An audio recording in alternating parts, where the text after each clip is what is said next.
So sa pagiging tahimik ng Golden State Warriors sa free agency, kanina nga lang ay tuluyan ng umaksyon ng general manager ng Dubs ni si McDon Levy.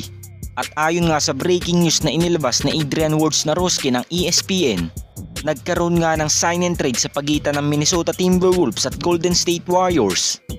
At sa trade nga na ito ay na-receive ng Dubs si Kyle Anderson. At para naman sa Minnesota ay na-receive nga nila ang isang future second round pick at may kasamang pera. Well, sa pagkakapunta ngayon ni Kyle Anderson sa team ng Warriors, magiging malaking tulong nga sa Dubs ang kanyang scoring off the bench at magiging malaking bagay nga din ang kanyang depensa sa kanilang team dahil ito nga rin ang isa sa naging problema ng Warriors sa season ito. At isa nga rin si Kyle Anderson sa pinaka-consistent na player ng Minnesota sa playoffs dahil sa naging series nila laban sa Phoenix Suns at Denver Nuggets.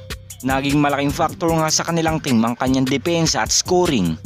At dahil nga kay Kyle Anderson ay mas naging balanse ang scoring ng kanilang starting lineup at second unit dahil sa tuwing nagpapahinga nga kanilang mga star players. Isa nga siya sa nakakapagpabago ng tema ng laro na kung saan siya nga ang nagiging first or second option ng Minnesota sa second unit lineup, kaya naman nagiging consistent ang contribution ng kanilang mga role players. This season si Kyle Anderson ay nag-a-average ng 6.4 points, 3.5 rebounds at 4.2 assists per game. Kayo mga Lods, sang-ayon ba kayo sa ginawang move ng Golden State Warriors na kunin si Kyle Anderson? Comment down below lang mga Lods. At dahil matagal-tagal nang nauugnay si Lauri Markkanen sa team ng Golden State Warriors, sa ngayon nga ay halos lahat ng mga team sa interesado sa first time All-Star.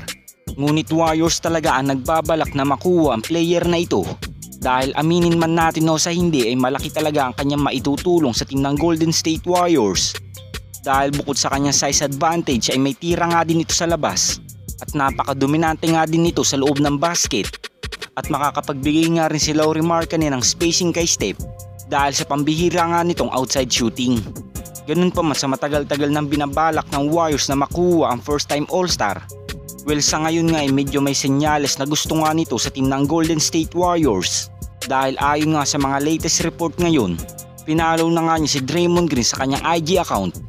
At sa ginawa nga ng former All-Star ay mukhang nagpaparamdam na nga ito sa Dubs. At ito na nga malaking tsansa ng Golden State Warriors na makuha si Lauri Markkanen. Ngunit kung mangyayari man ito ay siguradong magkakaroon nga ng trade sa pagitan ng magkabilang team. At asahan na nga natin na ang tatargetin ng Utah Jazz ay ang mga batang players ng Warriors.